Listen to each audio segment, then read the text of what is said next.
Herkese salam, axşamınız xeyirli olsun. Nəhayət o həmin o gözlədiyiniz uzun video gəlib çatdı. Axır ki vaxt tapıb mən sizə uzun video çəkməyi planlaşdırdım. Daha doğrusu çəkməyi bacardım. Bu videoda sizlərlə həm Instagramda mənə ünvanladığınız suallara cavablayacağım, bacardığım qədər ətraflı şəkildə, həm də ki bizə belə bir Shop Baku'dan çox gözəl bir kosmetik məhsullar gəlmişdi. Hansı ki bir ay olar bəlkə də məhsul bizdədir. Gözləyirəm ki YouTube videosu çəkim. Burada mən sizlərə daha yaxından göstərəm. Həm mən özümdə istifadə etmiş olum. Düz bir iki məhsul istifadə etmiş ola bilərəm. Ürəyim dözmədiyi üçün təbii ki bir ay necə dözə bilərəm. Biz Balakəndə olduğu müddətcə bizə gəlmişdi, bir izləyicimin tərəfindən hədiyyə olaraq göndərilmişdi. Yəni reklam üçün göndərməyib təbii ki. Sadəcə mən istədim həm videomuzda biraz da rəng qatmış olsun, makyaj vasitələrini də sizlərlə bərabər açaq. Necə olduğunu da sizə göstərim. Bu arada arxadakı bu qəşəng pərdələrə fikir verməyin. Hal-hazırda axşamdır. Axşam mən bu videonu çəkə bilirəm, vaxt tapa bilirəm və hal-hazırda evimizin ən işıqlı tərəfi də buradır. Ona görə də əlimizdə olan imkanlarla çəkməyə çalışırıq. Elə isə keçək vaxt itirmədən bizim möhtəşəm videomuza. Öncəliklə mən sizə düz məhsula tətbiq edərək suallarınıza cavab verəcəm, amma öncəliklə bunun daxilində, bu paketin içərisində necə məhsullar var, daha doğrusu nələr göndərilib, onları sizə ümumi şəkildə göstərim. Daha sonra da tətbiq şəkildə də göstərəcəm. Və öncəliklə burada belə bir qəşəng kosmetika var. Və mən ümumiyyətlə bayılıram belə şeylərə həqiqətən də. Bir də bunun parıltılığına bir baxın, çox qəşəngdir. Və içərisində isə fırçalar var. Fırçanın bir ikisini deyəsən istifadə etmişdim. Aha, bu böyük fırçadan da istifadə etmişəm. Bir də balacasından istifadə etmişəm. Baxın, belə fərqli növlərdən fırçalar var. Bu arada başlığı da çox qəşəngdir. Çox yumuşaqdır, yəni istifadə edərəm hamısından. Belə. Ardasa bir 6-7 ədəd fırça var burada və hər biri də çox qəşəng və yumuşaqdır. Mən isə bol-bollardan makyaj videolarını çəkərəm əlbəttə ki, sevə-sevə. Sonra burada belə bir body lotion var və bunun qoxusu da çox qəşəngdir. Mən hələ bunu da istifadə etməmişəm ki, sizə göstərim deyə. Bunu təbii ki istifadə edərək deyə bilərəm sizə necə bir şeydir. Burada istifadə edə bilməyəcəyimə görə. Bunu mən sizə ayrıca Instagramda paylaşaram necə bir effekt olduğu. Sonra bir digər bu məhsulu mən çox bəyəndim. Hansı ki artıq istifadə belə etmişəm. Ürəyim dözməyib. Bu Victoria's Secret'in deməli parfümüdür. Özdəki çox şirin qoxusu var. Çox qəşəng bu arada. Mən hər şirin qoxunu sevmirəm normalda. Və bunun qoxusu ümumiyyətlə çox möhtəşəmdir və mən dözməyib bunu istifadə etmişəm. Artıq hardasa bura qədər çatdı. Düz yarısına çatdım belə. Qoxusu çox qəşəngdir. Möhtəşəm yəni. Bunu %100 tövsiyə edirəm. Hələ digər məhsullara keçməmişik, amma bunu %100 tövsiyə edirəm. Burada var deməli bir ədəd tonalli krem. Hətta ki inşallah ki mənim rəngimə uyğundur. Belə bir MAC-ın tonalli kremidir. Bu arada məhsulların hər biri orijinaldır. Birbaşa Amerikadan göndərilib. Yoxlayacağız, görəcəz. Söhbət edərkən bunu da tətbiq edərik. Sonra deməli burada var bir ədəd bu nə idi? Primer. Hansı ki tonalli kremi altından primer çəkmək çox qəşəng effekt verir. Belə bir Smashbox'un tonalli kremi var. Primeri daha doğrusu. Primeri var. Bundan da istifadə edəcək. İndi makyajımızı tətbiq edərkən Tarte'ın maskarasından var burada. Bunu da yoxlayacağıq.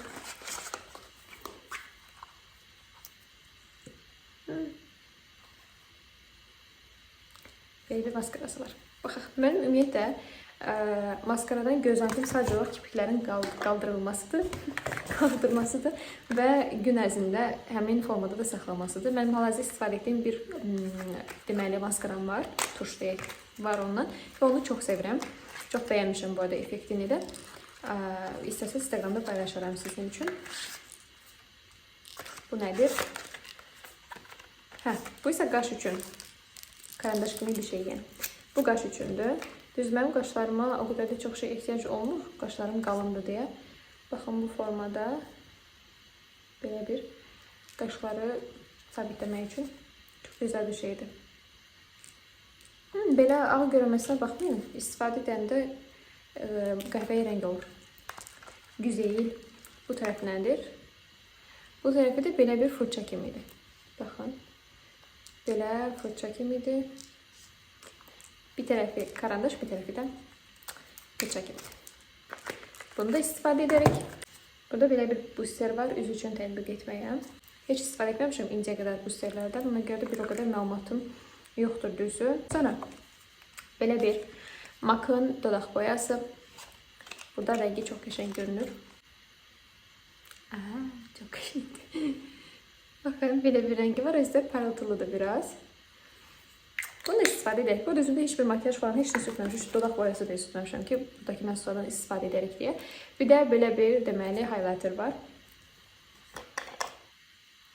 Belə. Mən bütün məhsulları qoxuluram ki. Məhsullarımız bu qədər və hər birini indi istifadə etdikcə, tətbiq etdikcə keyfiyyətini də görərək, orijinal məhsullar da olmağını, amma yeni də istifadə edək, görək mənim üzümə necə yaraşacaq. Elə keçdik suallarımıza və makyajımıza. Siz də çayınızı, kofenizi götürün, çünki çox maraqlı olacaq.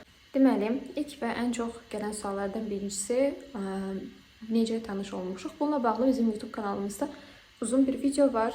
Ona görə bir də buradan danışaraq vaxtımızdan almayaq məncə. Ümumi şəkildə izah edəsəm, təbii ki, sosial media sayəsində, yəni Instagram hesabı sayəsində tanış olmuşuq. Yoldaşım mənə yazdı ki, öncə. Yəni daha ətraflı şəkildə bilmək istəyirsiniz, elə bizim videomuza baxa bilərsiniz. Orada ətraflı məlumatımız var. Elə bu kanalda, yəni uzun videolara baxa bilərsiniz. Əlavə olaraq bir digər sual aləmlə bağlı olur. Çox vaxtdır ki, aləmlə danışmırammı, yəni valideynlərimlə əlaqəm yoxdur, nə zaman başlayacaq və s. və axır. Ümumiyyətlə, bilirsiniz ki, yəni bilməyənlər üçün də deyim ki, yoldaşım məni qaçırıb, yəni biz o formada evlənmişik. Bu arada onun üçün bizim toy şəkillərimiz, videolarımız falan yoxdur. Bu da çox soruşulur, bunu da buradan cavablamış olum.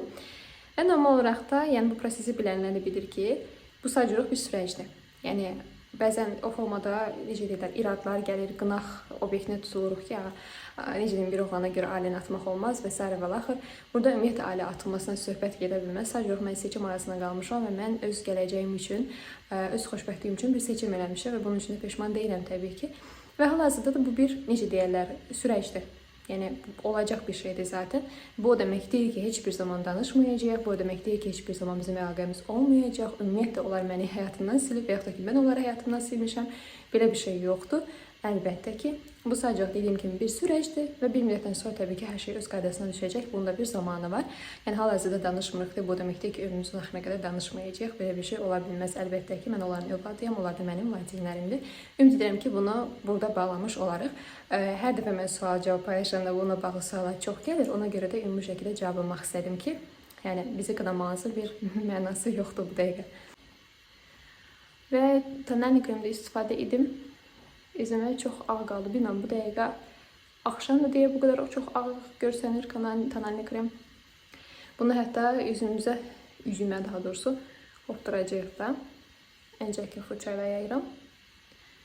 Daha sonra da süngərlə dəriyə hopduracağım. Onda görəcək ki, tam olaraq uyğun gəlir, yoxsa yox. Daha sonra digər ən çox gələn suallardan biri. Əslində bu videonu çəkmək üçün mən daha öncə də sual-cavab açmışdım Instagramda. Oradan gələn sualları da cavablayacağım. Hər ikisini bərabər ki, ümumi suallarınıza cavab vermiş olum. Bilirsiniz ki, ümumiyyətlə kənd həyatı yaşayırıq. Hal-hazırda biz bundan öncə Bakıda yaşamışıq, Bakıda olmuşuq bərabər. İlk tanış olduğumuz zamanlarda Bakıdaydıq. Və daha sonra isə rayona gəldik, Balakənə gəldik. Bu arada buradan bunu da bildiririm ki, mən özüm Zaqatalalıyam. Yoldaşım Balakənlidir. Uzun müddət Balakəndə qaldıq. Daha sonra isə gəldik, köçdük Zaqatalaya. Bura köçməyimizin də səbəbi odur ki, işimizlə əlaqədar olaraq, yəni beləliklə Balakəndə bizə şərait yaranmadı ki, işləyək, hər ikimiz ki, imkanlar olmadı bu baxımdan.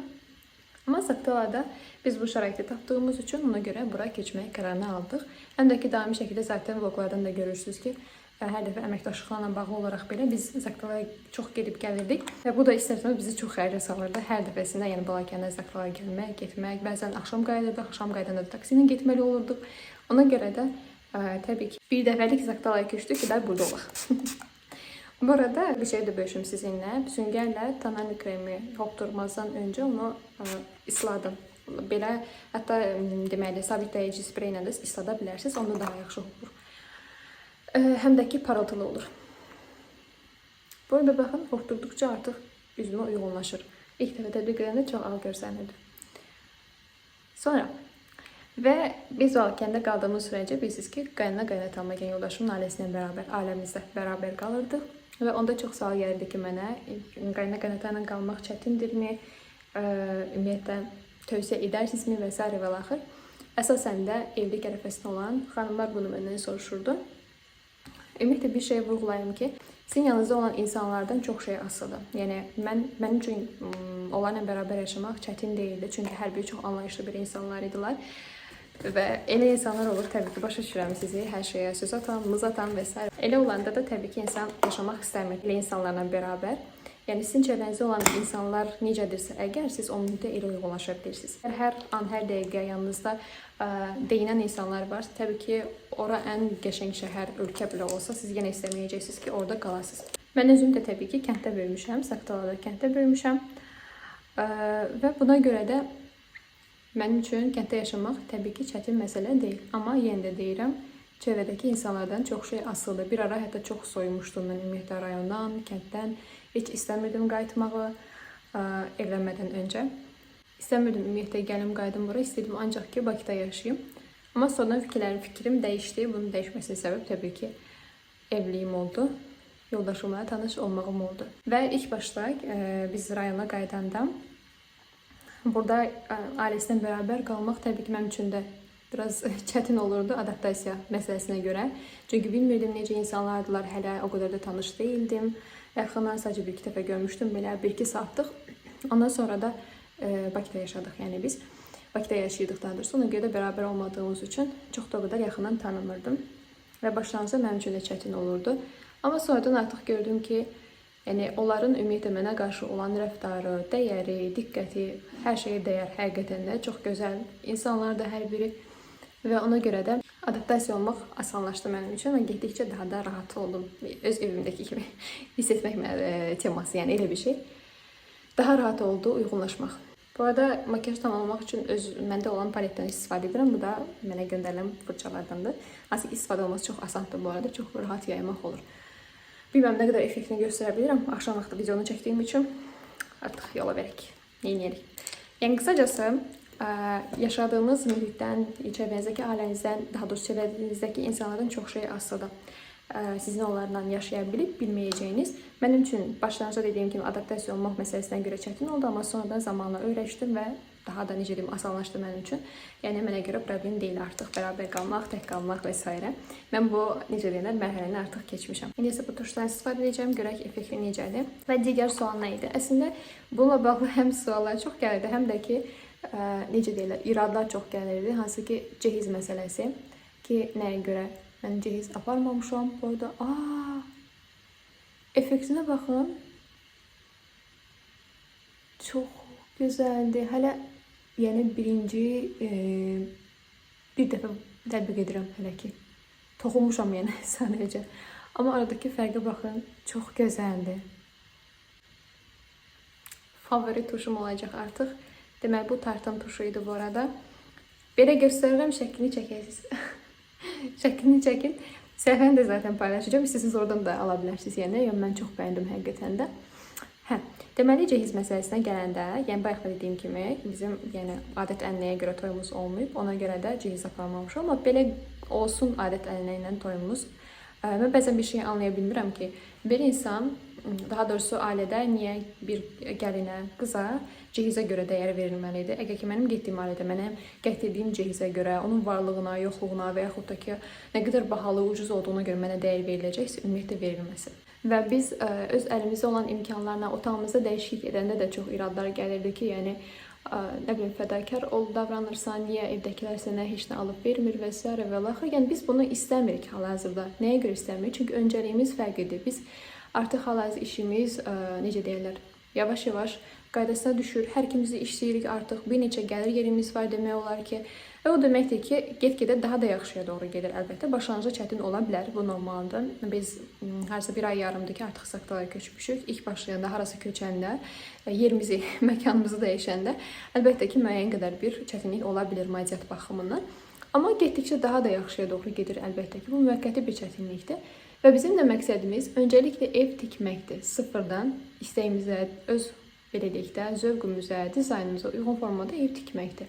Artıq evimizi tikəndən sonra o xərci çəkib lazım gəlsə ən bahalı cehizi alarıq, lazım gəlsə yenə ikinci əl cehiz alıb döşəyərik yəni evimizi. Çünki bu bizim evimizdir, biz yaşayacağıq orada və ona da biz qərar verməliyik.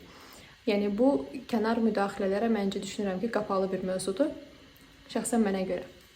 Bir insana və yaxud da ki, ailədə mənə dəyər verilməyi o evdə olan əşyaların bahalılığından, ucuzluğundan, köhnə və yaxud da yeni olmasından asılı olmalı deyil. Və düzdür, eyni zamanda mən qınamıram da, çünki əvvəllər mən də elə düşünürdüm ki, gərək ən bahalı əşyalarım mənim olmalıdır, ən gözəli olmalıdır və s. və axır. Tamam, bəs sonra.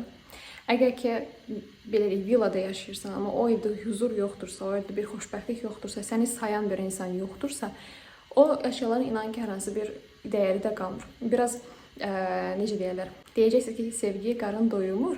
İnanın ki, incəyə qədər bir dəfə də olsun ac qalmamışıq. Əsas məsələ, önəmli olan nədir bilirsiniz? Bir-birinizə ən çətin gündə belə, pul olmayan vaxtı belə bir-birinizə qarşı olan sevgidir, hörmətdir, dəyərdir. Bu da mənə görə önəmli olan. Çünki mən bununla bağlı hətta Instagramda da paylaşmışdım, görməyənlər üçün deyim. Yəni biz Bakıda yaşayanda bizim vəziyyətimiz çox yaxşı idi. Yəni o qədər çox gözəl formada, necə deyərlər, yaşayırdıq. Çox qəşəng qazanc yerimiz də var idi. Yoldaşımın daha doğrusu iş yeri qəşəng idi. Qəşəng pul da qazanırdı və mən onun belə deyək də pullu vaxtında da yanında olmuşam. Pullu vaxtını da bilirəm, necə mənə dəyər verdiyini. Amma pulu olmayanda belə yenə də o dəyəri mənə göstərir. O sevgini məndən əsirgəmir. Mən indi pulu olan vaxtı yanında olmuşam. Pul olmayan vaxtımı mən necə deyim, o qarşı durmalıyam yoldaşıma qarşı. Təbii ki, doğru gəlməz. Müəyyən qədər bir sınaq var həyata keçdiyimiz. Həmişə eyni formada həyat getməz. Müəyyən problemlər olacaq, enişli, yoxuşlu və s. Bizim artıq, necə deyirlər, yoxsulluqdan bir qorxumuz yoxdur. Çünki hər ikimiz də bərabər, yəni birlikdə ən dibi belə görmüşük. Ən dib vəziyyəti belə görmüşük. 20 qəpik pulla belə qaldığımız vaxtımız olub. Bilirik ki, ondan aşağısı yoxdur. Əsas ondan sonraki mərhələm olacaq ancaq yuxarı qalxmaq. İstəsəz də ondan aşağısı yoxdur yəni. Ona görə də bizim bununla bağlı artıq qorxumuz yoxdur və ən dibidə görmüşük, ən çətin vəziyyətində görmüşük və bu da bizi daha da çox bir-birimizə bağlayıb. Təbii ki, elə bir vəziyyətdə biz bir-birimizi buraxıb hərəmiz bir tərəfə gedə bilmərik. Dediyim kimi, bu bir sınaqdır və sizin nə qədər qarşı tərəfə dəyər verdiyiniz, nə qədər sevdiyiniz, hörmət etdiyiniz, nə qədər güclü olduğunuz belə zamanlarda bəlli olur. Pul olan vaxtda hər kəsin yanında dayana bilər. Yəni, qısacası, mən dəyəri də görürəm, hörməti də görürəm. Sadəcə olaraq aləmi, bizim ümumiyyətlə səhifəmiz ikimizlə bağlıdır. Cütlük səhifəsidir, yaşam tərzimizdir, gündəlik paylaşımlardır və s. bununla bağlıdır. Və mən məcbur deyiləm ki, orada aləmim haqqında da paylaşım edim. Elə, lorca desək, aləmi məzə etmək istəmirəm sosial mediada. Yəni, özümüzü paylaşmaq istəyiriksə, bu ikimizin də seçimidir. Mən də özümü paylaşmaq istəyirəm, yoldaşım da istəyir. Bu bizim ortaq seçimimizdir. Amma aləmizi orada paylaşmaq məcburiyyətində deyilik, yəni qısacası. Ona görə də ona görə mən əslində sizi qınamıram ki, siz də mənim paylaşdıqlarımı görürsünüz sadəcə. Onların mənə qarşı olan həssaslığını görmürsünüz. Öz valideynlərimin, eyni zamanda plus ki, yoldaşımın valideynlərimin həssaslığıdır, diqqətidir, dəyərdir və s. Bunları mən paylaşmadığım üçün görmürsünüz və düşünürsünüz ki, bu yoxdur. Göstərməmdə yoxdur ki, görürsünüz təbii ki. Ona görə dediyim kimi qınamıram. Amma, yəni, hər şeylə paylaşmaq məcburiyyətində deyilik. Və paylaşmırıq deyə aləm haqqında əminliklə danışa bilməzsiniz. Hər kəs öz ailəsi haqqında əminliklə danışa bilər. Necə ki, mən hal-hazırda kamera qarşısında əminliklə danışıram, öz valideynlərim və yaxud da yoldaşımın valideynləri haqqında, ailəmiz haqqında, yəni əminliklə danışıramsa, demək ki, mən onları tanıyıram. Tanımadığım insan haqqında heç vaxt nə qınaya bilmərəm kiməsə, nə onun haqqında mənfi bir rəy bildirə bilmərəm. Nə də ki, bunu etmir, onu etmir, sizə dəyər vermir, diqqət göstərmir və s. Bunu təbii ki, söyləyə bilmərəm. Çünki görməmişəm, gözümdən bilmirəm. Bu qədər sadə və sizə də bunu tövsiyə edirəm. Ümumiyyətlə, insanlara hal-hazırda necə deyərlər, başqalarını, tanımadıq insanları qınamaq çox asan bir hala gəlib. Bunu ən çox da sosial mediada görürük ki, bu insanın videosu ilk dəfə belə qarşına çıxıbsa, həmin insanı başlayır linç etməyə, qınaq obyektinə tutmağa. Yəni, bu həqiqətən də doğru bir şey deyil. Çünki hər insanın ailəsində nələr baş verir, onların münasibəti, ünsiyyəti və s. necədir? Bunu biz sadəcə sosial mediada bir dənə video qarşımıza çıxıb deyə ondan bilə bilmərik. Eyni ilə siz də bizim haqqımızda bilə bilməzsiniz. Ona görə də bu mövzularda həssas olmanızı rica edirəm. Və mənə həmişə maraqlı gəlib ki, necə insanlar belə rahatlıqla qarşı tərəfi qınaya bilər və yaxud da ki, mənfi rəylər yaza bilər. Hətta söyüşləyənlərə demirəm, üzr sayını ifadəmə görə, onu belə demirəm. Necə bu qədər rahat ola bilirlər? Çünki mən indiyə qədər xatırlamıram ki, və yaxud da ki, mən həmişə özümdən düşünürəm ki, mənim qarşıma da bir vlog çıxsın, bir video çıxsın və mən o videoda tanımadığım bir insanlara necə deyirlər, negativ bir rəy yazım və yaxud da ki, onları təhqir edim, tənqid edim, qınayım. Mən bunu bacarmaram şəxsən. Çünki mənim bir düşüncəm var ki, əgər ki bu video mənim xoşuma gəlmirsə, mənim qarşıma bir video çıxdı, xoşuma gəlmirsə, zaten mən o videoya baxıb enerjimi sərf etmərəm. Çünki inanın ki, həyata baş verən hər şey və yaxud da qarşımıza çıxan insan olursa olsun, video ola bilər, heyvan ola bilər, fərq etməz. Hər bir şey bizim əslində enerjimizə təsiri var. Xoş bir şeydirsə, əgər bizə xoş enerji gəlir, mənfi bir şeydirsə bizim enerjini alır, aparır bizdən özünlə bərabər. Ona görə də mənim xoşuma gəlmirsə bu video, mən məcbur deyiləm ona axıra qədər baxmağa. Keçirəm, keçdiyimə görə də, yəni hər hansı bir negativ rəy yazmaq üçün özümü məcbur hesab etmirəm. Amma bəzən insanlar olur ki, bəyənmirlər videonu. Tamam, bəyənməyə bilərsiniz. Yəni məni və yaxud da ki, ailəmi, yoldaşımı hər kəs bəyənməyə bilər əlbəttə ki, bu normal bir şeydir. Çünki hər insan fərqli xarakteri var. Mən qısa saç sevə bilərəm, başqası uzun saç sevə bilər. Buna görə mən onu yargılaya bilmərəm ki, sən niyə uzun saç sevirsən, sən niyə qara saç sevirsən. Belə bir qayda qanun yoxdur. Mən sevirəmsə siz də sevməlisiniz, yox. Amma bəyənmirsinizsə əgər, yəni hamınıza aid deyil təbii ki, həmin insanlara aiddir. Bəyənmirsinizsə, keçin. Yəni mütləq deyil içinizdəki kininizi, kin küdurətinizi o yoruma tökməyə. Bəzən bunu biz bildirəndə ki, yəni ehtiyac yoxdur, kininizi qusmağa ehtiyac yoxdur deyəndə, hətta bunu əks formada da bildirirlər ki, mənim sizə qarşı kinim, nifrətim yoxdur. Yoxdursa bəs bunlar hardan gəlir? Çox maraqlıdır həqiqətən. Bizə bu karandaşlar, bunu məndən həmişə çox soruşursunuz. Deməli, adı da silinib yazdığım. Nömrəsini göstərəcəkdim sizə. Təəssüflər olsun, nömrəsi də silinib. Eynisini tapsam sizə paylaşaram storydə. Çox qəşəng rəngi var bunun. Bundan dodaqlarımı çərçivələyəcəm. Sonra digər MAC-ın dodaq boyasını üzərindən keçəcəm. Dodağımı karandaşla çərçivələdim. İndi bayaq göstərdim. Bu MAC-ın dodaq boyasını üzərindən tətbiq edəcəm. Yəqin ki, rəngləri uyğunlaşar. Çox qəşəng, parıltılı da. Çox bəyəndim. Bu arada bu MAC-ın deməli 229 nömrəsidir. Güzel olmuş mu? Her zaman güzelsin ya. Çünkü olmuş bir sözle alaka. Onu anlamadım. Deməli, məhsullardan istifadə etmədiyim bir dənə bu qaldı. Mən qaş üçün karandaşdan demək olar ki, heç istifadə etməmişəm indiyə qədər. Qaşlarım qalın olduğuna görə ehtiyac duymuram. Amma arada əgər ehtiyacım duyularsa, onda istifadə edib göstərərəm sizə. Qalan bütün məhsulları bu arada bəyəndim. Bir dənə highlighter qaldı. Amma highlighterın belə sarı rəngini mən çox bəyənmirəm düzü. Bunu da hal-hazırda istifadə etsəm zaten görünməyəcək işıq zəifliyindən. Amma qalan bütün məhsulları bəyəndim. Primerdir, tonal kremdir və s. Əsasən də tuş, maskaranı çox bəyəndim və tövsiyə edərəm həqiqətən. Elə makyajla bağlı məsələmiz bitdi. Makyajımız bu qədər. Axşam vaxtı daha başqa nə etmək olar. Və əlavə olaraq indi isə qalan bütün suallarınızı da cavablayım. Bir digər ən populyar olan sual, hansı ki, bütün evli çiftlərə verilən sual. Təbii ki, uşaq niyə düşünmürsünüz, uşaq düşünürsünüzmü və s. Ümumiyyətlə, öncəliklə bunu mən deyəndə ki, bu sualı vermək əslində etik deyil.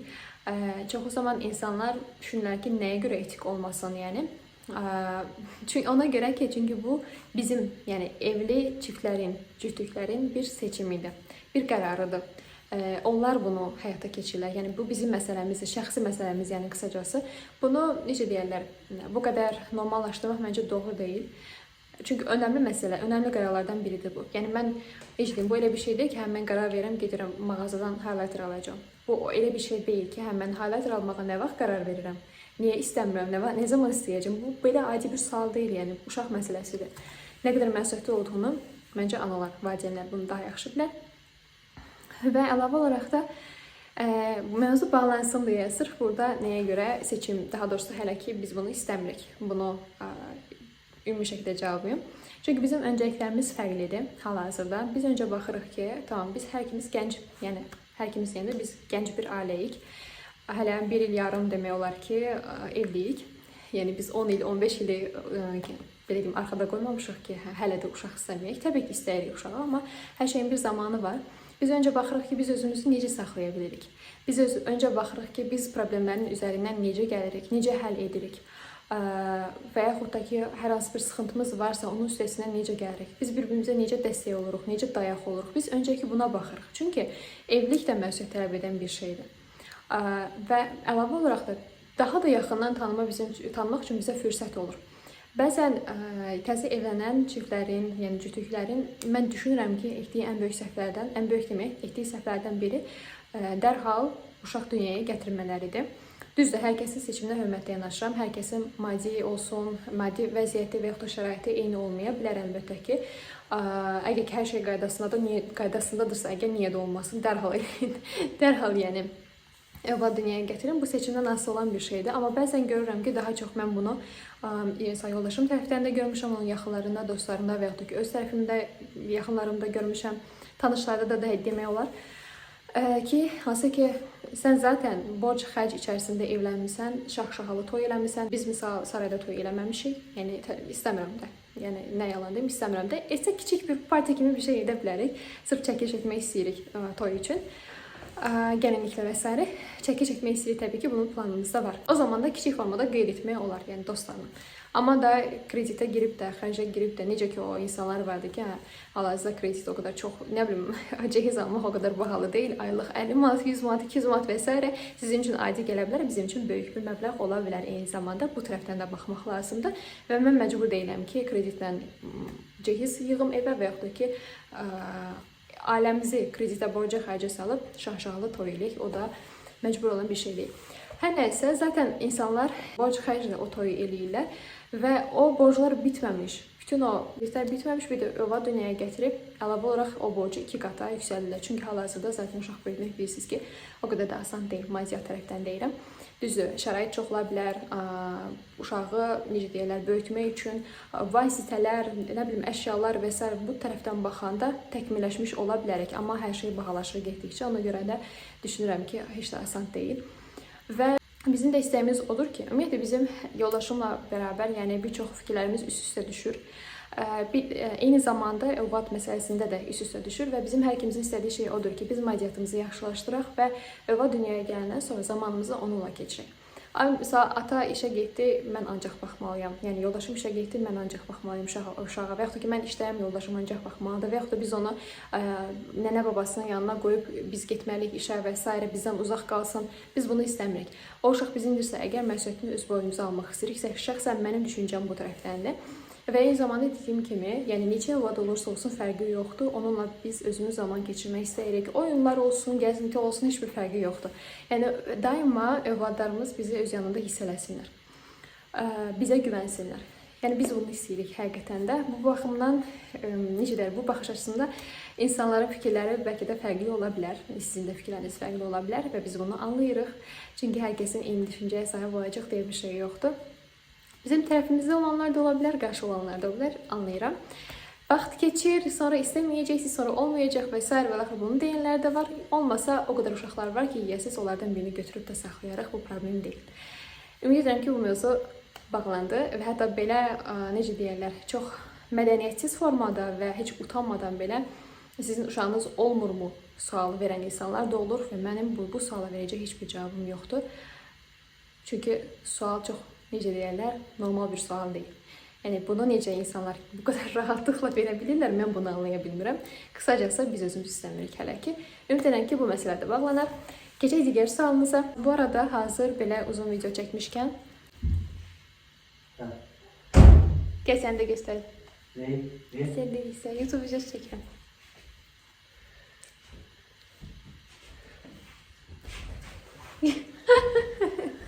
Buyur ağam. Üzr istəyirəm, siz bir-birinizi sevib ayrı bulmuşsunuz. Sevmədim ben. Tamam, gedə bilərsin. Azadsın. Hazır belə bir uzun video çəkmişkən, burada da öz səhifəmizdə, paylaşımlarımızla bağlı olaraq da bir fikir bildirmək istəyirəm. Ümid bilirsiniz ki, biz öz həyat tərzimizi, yaşam tərzimizi, yəni günlük vloqlardır və s. Bu da təmizlik vloqu da ola bilər və yaxud da ki, misal bundan öncə təmir də paylaşmışdıq. Bunların hər biri əslində bir təcrübə idi bizim üçün. Və Otaq təminində də yəni çox insanlardan iradlar gəlirdi. Əlbəttə ki, niyə köhnə evdə yaşayırıq və s. Təbii ki, o bizim müvəqqəti evimizdir. Bizim dediyimiz kimi planımız var. Daha gözəl, daha böyük ev tikmək əlbəttə ki, bu müvəqqəti bir çətinlik mi deyim, müvəqqəti bir süreçdir yəni qısacası. Zamanla hər şey öz yerini tapacaq.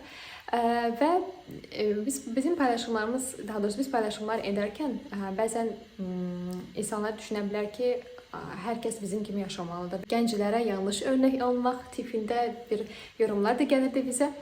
Bunu buradan açıqlamaq istəyirəm ki, hər kəsin öz şəxsi seçimi var.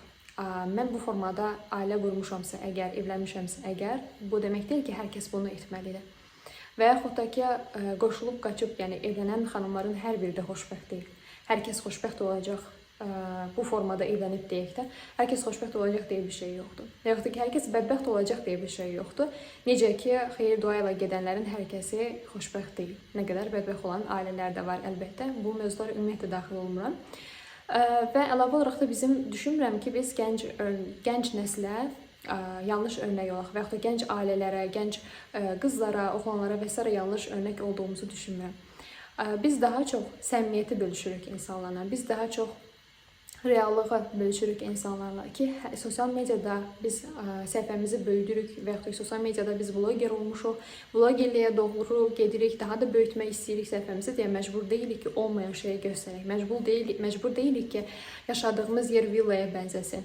Mütləq ki, hər ikimizin bir maşını olsun, mütləq ki, cibimiz dolu pul olsun, məcbur deyil. Biz real həyatı paylaşırıq əslində insanlara. Yəni, bu reallığı görmək istəməyənlər düşünürəm ki, bizim yanlış örnek olduğumuzu düşünürlər. Bilirsiniz ki, mənim həyatımda verdiyim bir çox qərarlar var. Hansı ki, ani qərarlarım çox olur həyatda və verdiyim ani qərarlardan da nə yalan deyim, peşman olmamışam indiyə qədər də. Öz verdiyim qərarlar belə deyək, öz verdiyim qərarlardan çox peşman olmamışam indiyə qədər də və bacardığım qədər də çalışıram ki, hansı mövzu olursa olsun, mövzu ilə bağlı olursa olsun, heç kəsin müdaxilə etməsinə icazə verməm qərar verdiyimiz zaman bu ailəmizə daxil olmaqla. Çünki necə deyərlər, öz beynimlə, öz hür iradəmlə qərar verdiyim zaman heç vaxt o qərardan peşman olmuram. Bunlardan biri evliliyimdir, digəri isə təhsilimlə bağlıdır. Onunla bağlı da ümumiyyətlə mövzunu açmaq istəmirəm. Çünki bu mövzu elədir ki, insanlar anlaya da bilirlər, anlamaya da bilirlər. Bununla bağlı mən sizə ayrı bir video çəkəcəm. İnşallah ki, təhsilə bağlı, niyə təhsili yarıda qoymağımla bağlı, bu arada mən yoldaşıma görə, evliliyimə görə, ailəyə görə təhsilimi buraxmamışam. Öz istəyimlə etmişəm bunu. Ümid edirəm ki, bunu da anlamış olarsınız. Keçək növbəti suala. Daha doğrusu bu bir fikirdə, əslində bu fikirdə razıyam mən də ki, əvvəl bizim paylaşmamız daha çox idi demək olar. Çünki boş zamanımız çox olurdu. Hər gün evdə idik, hər ikimiz də. Ona görə də boş zamanımız çox olanda həm düşünməyə zamanımız olurdu, qəşəng kontentlər qurmaq üçün, kontent yaratmaq üçün, maraqlı paylaşımlar etmək üçün. Həm də ki, misal kənd yerindəydik, düz hal-hazırda da bizim evimiz həyət evidir. Yəni həyətdə də çox şey etmək olar əslində. Sadəcə hər ikimizin gündəlik olaraq zamanı məhdud olduğuna görə çatdırmaq olmur, nə yalan deyim. Amma xoş xəbərim, şad xəbərim var sizə. Yenə sonra daha maraqlı bir paylaşımlar gözləyir sizi. Bacardığımız qədər istər hər gün evdən olsun, istər işdən ola bilər, fərq etməz. Qısacası çox maraqlı bir paylaşımlar mövzuda, çox maraqlı bir kontentdə mövzu paylaşımlar olacaq. Və düşünürəm ki, bizə ümumiyyətlə necə deyirlər, həyatımızla bağlı, evliliyimizlə bağlı çox suallar gəlir. Və məsləhət almaq istəyən insanlar da olur. Düzdür, mən bir coach deyiləm, indidən deyirəm. Təbii ki, və yaxud da ki, motivator deyiləm. Kiməsə yalandan motivasiya verim, yaxud da coachlıq edim, yox.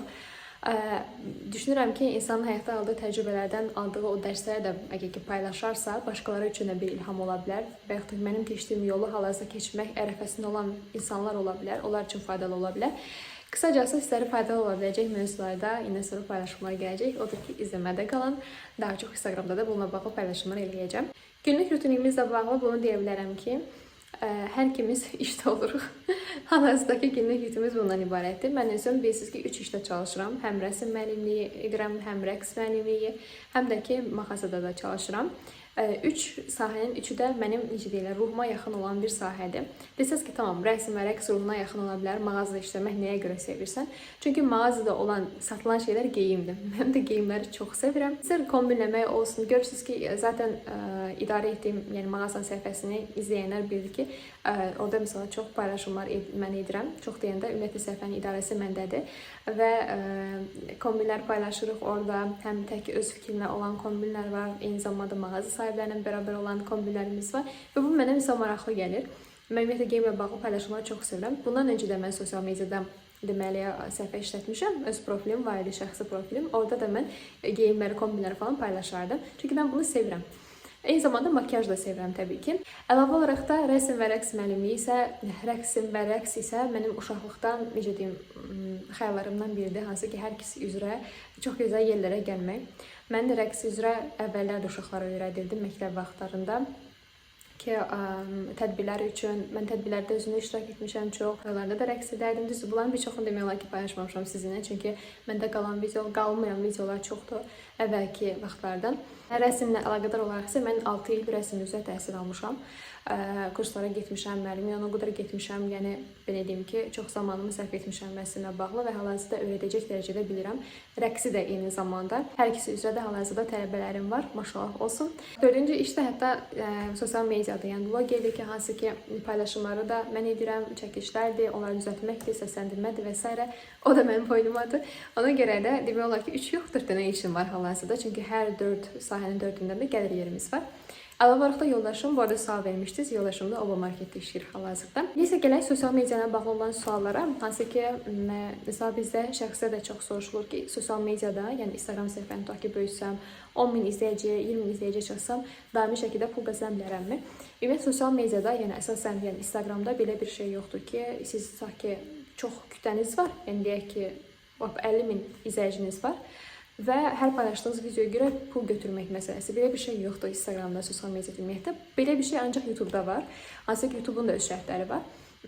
Ki, əgər YouTube'da həmin o şərtləri, YouTube'un verdiyi şərtlərini yerinə yetirmişsinizsə, artıq paylaşdığınız hər videodan pul qazanmaq olur. Biz də oraya çatmışıq hələ. Çox az bir yer qalıb şərtləri tamamlamaq üçün. Və Instagramda isə belə bir şey yoxdur ki, hər paylaşdığınız videodan artıq daimi şəkildə pul qazanmağa olmur. Bunda Instagramda, TikTok'da ancaq reklamlar hesabına pul qazana bilərsiniz. Reklam da necə? Əməkdaşlıqlar sayəsində. Yəni kimsə sizə tutaq ki, nəyisə reklam etməyə verir. Ola bilər ki, başlanğıcda sizə hədiyyələr göndərilsin. Ümumiyyətlə sosial medianın üstünlükləri çoxdur. Mən əslində bunu ayrıca bir mövzu olaraq danışmaq istəyirəm. Çünki çox uzun bir mövzudur. Sizə belə deyim, bəxş edəcəyi üstünlüklər, müsbət tərəflər və mənfi tərəfləri var. Bunlar haqqında mən sizə daha detallı danışaram. Amma bu sualın cavabı olaraq bunu dediyim kimi bildirim ki, siz sadəcə Instagramda əməkdaşlıqlardan pul qazana bilirsiniz. Sosial mediada yəni əməkdaşlıqlardan pul qazana bilirsiniz. Elə bir şey yoxdur ki, səhifənizi böyüdəsiz, böyüdəndən sonra artıq paylaşdığınız hər videoya görə misal 5-10 manat pul qazanasınız. Belə bir şey yoxdur, təəssüf ki. Olsaydı keşke çox sərfəli olardı əlbəttə, amma təəssüf ki. Digər bir sual, yoldaşınızı çox qısqanırsınız yoxsa yoldaşınız sizi çox qısqanır? Həyatım, mən səni qısqanıram. Hə? Mən səni çox qısqanıram mı? Belə. Necə? Nə qədər? 85% var. Peki sən mənim? Çox. Nə qədər? 100. Oo, bunu bilmirdim. Cavabı aldısı. Belə düşünürəm ki, sizə maraqlı olan sualların əksəriyyətini cavablandırdım. Əslində şu sualların çoxu aşağı-yuxarı eyni idi. Həm ailə ilə bağlı, evlilikdir, tanışlıqdır və s. Tanışlıq videosuna dediyim kimi səhifəmizdən, kanalımızdan baxa bilərsiniz ki, daha ətraflı şəkildə məlumatınız olsun. Əlavə olaraq da bu qədər. Əgər ki, maraqlandığınız başqa bir suallarınız varsa, yorumda da yaza bilərsiniz və yaxud da ki, Instagram hesabımızdan da yaza bilərsiniz bizə. Bu arada mənim üçün çox xoş oldu sizinlə həm söhbət olmaq düzdür. Mən çəkib qutarandan sonra siz baxacaqsınız, amma yenə də bir həm söhbət olmağımız kimi alında əslində suallarınıza cavab vermiş oldum. Xoş oldu mənim üçün də. Hər biriniz sağlıqla qalın, özünüzə yaxşı baxın. Növbəti uzun videolarımızda inşallah ki, tez bir zamanda çəkərəm başqa bir uzun videonu da çatdıraram. Siz də dua edin ki, vaxtım bol olsun. Və digər videolarda da görüşənədək sağ olun, salamat qalın.